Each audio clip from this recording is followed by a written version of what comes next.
What was headed your way was the Imperial Japanese Navy. The Navy approaches and launches the first wave, 189 fighters and bombers from Japan's first air fleet toward Pearl Harbor. So confident of total surprise are the attackers that as they approach the island, the coded signal indicating a totally successful surprise raid is flashed back to the carrier task force before the first bomb falls. Tora! Tora! Tora! Tiger! Tiger! Tiger! A single remote radar station had spotted the incoming raiders, but mistook them for a flight of B-17s due in from the mainland. The B-17s arrive and, like America itself, find themselves in the middle of a war that had not been declared. Yes, this is 7:55 a.m., December 7th of 1941. The Tora surprise Japanese attack on Pearl Harbor, and you are there at that infamous moment. The B-17s arrive and find themselves under attack. The attack from the Japanese aircraft carriers Akagi, Kiryu, Soryu, and two new carriers, the Shokoku and Suikoku, lasts an hour and just about 2 hours. When the first bombs began to fall all over the island, pilots jumped to action. At Wheeler Field, Lieutenant Philip Rasmussen woke to the sound of bombs, jumped out of bed, strapped on a .45 caliber pistol over his purple pajamas, ran to find a working Curtiss P-36 Hawk, just like the plane you saw take off a moment ago. He was joined by 4 more P-36 pilots and took off to engage the attacking Japanese. Pilots Rasmussen, Lewis Sanders, Harry Brown, Gordon Sterling, and Malcolm Mike Moore managed to shoot down a few of the Japanese Zeros, Valves, and Gates, but the enemy numbers were overwhelming. You see, coming in from the left, the P-36 Hawk, getting to be on the tail of the marauding Japanese Zero, simulating those 5 brave pilots that were able to get into the air in their P-36s that fateful morning. Meanwhile, elsewhere on the island, Kenneth Taylor and George Welch were just returning from an all-night dinner, dance, and poker party. These 2 brave pilots, still in formal dress, raced to a couple of Curtiss P-40 Warhawks, got them fueled and armed, took off, and quickly found themselves in the middle of a real battle. These 2 pilots caught up with the Japanese close to Pearl Harbor and Hickam Field and engaged the Zeros, Valves, and Gates with .30 caliber guns. To your left, you see the B-17 down low with the gear extended. These pilots coming in from the mainland, finding themselves in the middle of a combat that they did not know they had, searching for any place they could possibly land. The B-40 pilots, Taylor and Welch, quickly ran out of ammunition, landed at Wheeler Field near the center of the island, refueled, reloaded with .30 and .50 caliber ammunition, and took off to fight the Japanese again. The 2 are credited with downing a total of 6 Japanese warplanes before their own planes were disabled. Both pilots received a Distinguished Service Cross for their actions that infamous day. 402 U.S. planes were on the ground on Oahu at the beginning of the attack that day. 188 of them were destroyed, 159 damaged, and 155 were left on the ground in varying stages of repair. The first wave of 189 Japanese Zeros, Valves, and Gates hammered Hawaii for an hour and 40 minutes. Then came the second wave of 171 airplanes to continue the strafing, bombing, and dropping of torpedoes for another 120 minutes. As you see these planes circling high overhead, the Zeros doing the strafing runs, the B-36 on the tail of the Zero, the Kate torpedo bombers coming in with the torpedoes hanging underneath. You can just imagine what it must have been like with a total of 360 Japanese Zeros, Valves, and Gates hammering all over the island of Oahu, but concentrating on Pearl Harbor and Hickam Field. The devastation was awesome at Pearl Harbor and Hickam Field. On the eastern edge of Ford Island, at the center of the harbor, 7 of our battleships lay in berth. The California, Oklahoma, West Virginia, Tennessee, Arizona, and the Nevada. The Japanese hit first with Kate torpedo bombers, just like the one you saw go by a moment ago. The California, Oklahoma, West Virginia, Tennessee, Arizona, and the Nevada were hit immediately. The initial wave of Kates hit the Oklahoma and the other battleships. These Kates were equipped with special shallow-running torpedoes designed specifically for the attack on Pearl Harbor. You see, the shallow waters at Pearl Harbor would not allow the use of normal deep-running torpedoes, thereby removing any claim that the Japanese might make that this was a target of opportunity. No, this indeed was a well-planned attack by the Japanese. Once again, you see the B-17 gear down, close to the ground, looking for a place to land. 16 of them coming in from the mainland. Then after the K torpedo bombers and the Zeros came the Val dive bombers, armed with 1,700-pound armor-busting projectiles made for 16-inch battleship guns when converted to aerial bombs. These planes dived down on the Nevada and the Arizona. Anti-aircraft fire veered the valves away from the Nevada on the first wave, but the Arizona wasn't that lucky. A bomb dropped, interestingly enough, from a K torpedo bomber stabbed the Arizona through her forward magazines and exploded, touching off more than 1 million pounds of gunpowder. A sailor on the Nevada watched the Arizona jump up at least 15 to 20 feet in the water and break into two pieces, forever entrapping 1,200 American servicemen in an underwater tomb, a tomb that remains to this day at the bottom of Pearl Harbor. The ship sank in less than 3 minutes. And yes, we've taken you back to that fateful day, that fateful time, 7:55 a.m., December 7th of 1941, the Tora surprise Japanese attack on Pearl Harbor. At Marine Air Corps Station Iwa, PFC Melvin Thompson was on guard duty when 9 Zeros attacked the base. Thompson stepped out of his guard shack, typical Marine bravery, drew his .45 caliber handgun and began firing on the marauding Japanese Zeros. One of the Japanese pilots, Yoshoshiga, saw Thompson firing back at him, and years later remembered Thompson's tenacity and fighting spirit, describing the lone Marine as the bravest American I have ever seen. Yes, this is it. Tora, the surprise Japanese attack on Pearl Harbor, and you are witnessing what it must have been like that infamous day. All over the island, soldiers were bringing their weapons to bear in the fight. Anything they could get working. Their .45 caliber pistols, rifles. In some cases, our soldiers were able to get the .30 caliber and .50 caliber belt-fed machine guns into action to bring down numerous marauding Japanese Zeros, Vals, and Kates, but their overwhelming numbers stunned us. Meanwhile, at Bellows Field on the northeast coast of the island, more U.S. Army Air Corps pilots were racing to their P-40s. Just then, Japanese Zeros appeared and started strafing runs. One P-40 pilot was killed just as he stepped into his cockpit. 2 other P-40s were down just as they got off the ground. That flight of 16 B-17s coming from the mainland arrived and are immediately attacked by the Japanese Zeros, as you see the Zero on the tail of the B-17 right now.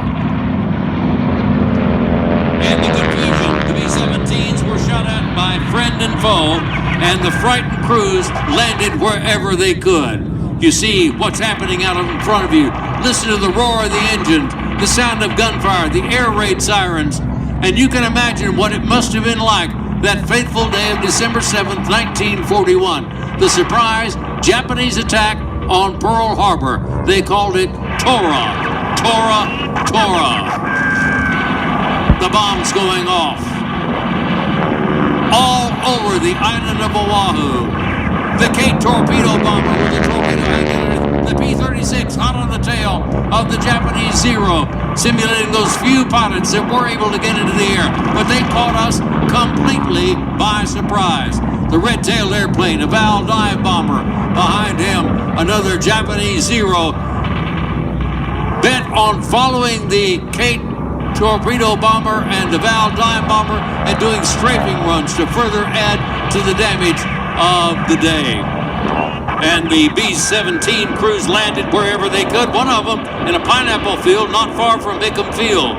One B-17 pilot, a Major Landon, tried to land, said, "What a hell of a way to enter a war.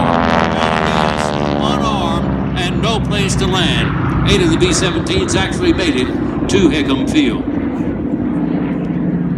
At the conclusion of the surprise Japanese attack on Pearl Harbor, more than half of America's entire naval fleet had been destroyed or damaged. Nearly 2,400 Americans were killed, over 1,200 wounded, and at the time, 960 were missing.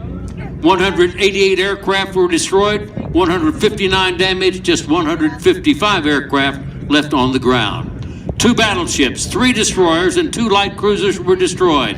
6 battleships were damaged. Our greatest naval base lay in ruins, along with our complacency. The following day, December 8, 1941, President Franklin Delano Roosevelt announced our entry into World War II with these words to Congress, the citizens of the United States, and the world. Yesterday, December 7th, 1941, a date which will live in infamy. The United States of America was suddenly and deliberately attacked by naval and air forces of the Empire of Japan. It will be recorded that the distance of Hawaii from Japan makes it obvious that the attack was deliberately planned many days or even weeks ago. The attack yesterday on the Hawaiian Islands has caused severe damage to American naval and military forces. No matter how long it may take us to overcome this premeditated invasion, the American people in their righteous might will win through to absolute victory. In the 44 months of fighting that followed, the United States sank every one of the Japanese aircraft carriers, battleships, and cruisers of the Pearl Harbor Task Force. Nagasaki, the city where the special armor-busting bombs were made, was destroyed by a U.S. atomic bomb on August 9th of 1945. And when the Japanese surrender document was signed on September 2nd, among the U.S. warships in Tokyo Bay was the West Virginia. Would you please join me in a moment of silence in memory of all those who lost their lives that infamous day? Ladies and gentlemen, we do not mean to glorify war by this demonstration. We honor a time when our nation was strong and united. In the 3.5 years after this attack, we, the people of the United States, put 16 million men in uniform, built 100,000 fighter aircraft, 98,000 bombers, 24,000 transport planes, and 58,000 trainers. Our dedication led to the surrender not only of Japan, but Nazi Germany as well, and freedom for the entire world. We do this in appreciation of that dedication, determination, and effort, and extend our appreciation to the men and women fighting for our freedom today. Many are right here at the Marine Air Corps Base Yuma. We salute them all, past and present. Get your cameras pointed to where you saw the explosions going off. A special salute from everyone with Tora, Tora, Tora.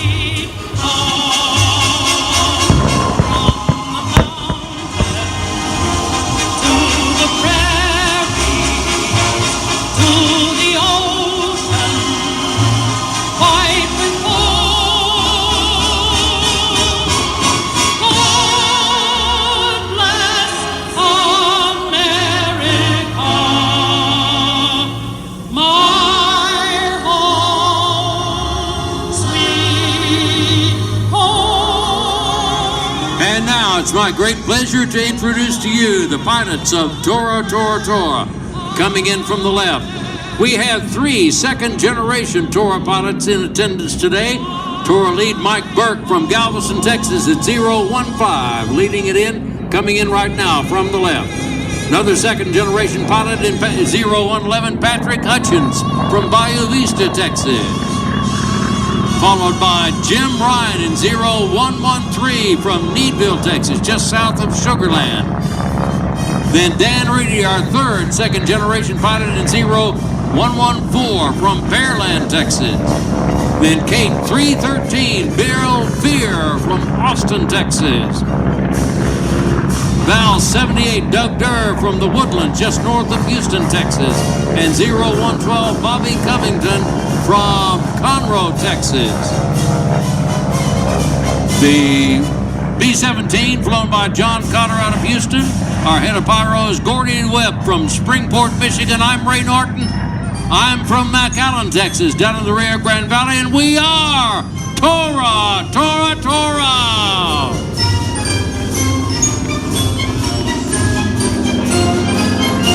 Thank you, Ray Norton. And we're not quite finished yet because I see an airplane still overhead. What's going on? You certainly do, and that's Craig Hutane flying the B-36 replica. And, you know, Rob, you might say that Craig Hutane was born with aviation in his blood. Little DNA there, huh? Yeah, I believe so. His father, Barney, was a B-24 bomber commander in World War II. And after the war, Barney had a long airline career, retiring from Eastern Airlines in 1982 after 30 years of service. That's pretty cool. Now, along the way, as you might imagine, Barney nurtured his fledgling pilot, helping him build balsa wood airplane models and gas-powered U-control flying models. Now, when Craig was 10 years old, 10, Barney plopped him down on a couple of phone books and extra cushions and started teaching him how to fly a J-3 Cub. And there was no turning back for Craig. He quickly developed a love of sport flying, biplanes, radial engines, aerobatics while working at a local West Coast airport and training for his pilot's license, which he got at the age of 17, completing a sportsman aerobatic routine on his first solo flight. Now, it won't surprise you to know that Craig became a flight instructor while he was in college, graduating with a degree in aeronautical engineering from Cal Poly San Luis Obispo, California in 1982, the same year his father retired. Yeah, sure He enough. immediately went to work for the airlines. He's now a United Airlines check pilot and an FAA check pilot for the Boeing 737 aircraft. Goodness gracious, that's a lot of respect. Based out of Houston, yeah. Craig has amassed over 32,000 hours of flight time in over 100 different kinds of airplanes. He's rated as an airline transport, commercial glider, and seaplane pilot, in addition to being a flight instructor for single and multi-engine aircraft and instruments. He owns a Vans RV-8. I know you own one of those. I got an RV-7, yes indeed. What a fun airplane. You betcha. And oddly enough, Craig's first experience with the Tora group was not in an airplane. It wasn't? No, he started out in the pyro field as a helper. However, he got the flying itch, and the rest is what he laughingly calls expensive history. Indeed. But now, Ray, given the number of hours he's got, why is he doing this right now? Well, he wants his unlimited aerobatic license, or his surface waiver. They start out at 800 feet. Once they do what they have to do at 800 feet, it moves down to 500, then to 250, and then if they wish to pursue it, their surface level unlimited aerobatic routine. He's at 500 feet right now. And that's his hard deck. So once he completes a handful of flights at any air show at those, his aerobatic competency evaluator will sign him off, and he can go down lower and lower and lower. That's exactly right. That's cool. He currently, by the way, flies 3 types of CF aircraft, including all 3 types of Tora planes. He flies the Bell P-39 Aero Cobra, the Bell P-63 King Cobra, and the P-51 Mustang. Craig and his wife Lori live in Montgomery, north of Houston, near Conroe. It'll not surprise you to know that he also owns 3 Ford Mustangs, including a 1969 Cobra Jet Mach 1. Now you're talking some hot car there. And he's building a Cub Special. That's very cool. Well, Ray Norton, thank you very much. Thank you, Rob. Appreciate It's been a pleasure. Good to see you again. Great commentary today. Ladies and gentlemen, round of applause for Tora, and a nice additional round of applause for Ray Norton, the voice of Tora. Thank you very much. We had a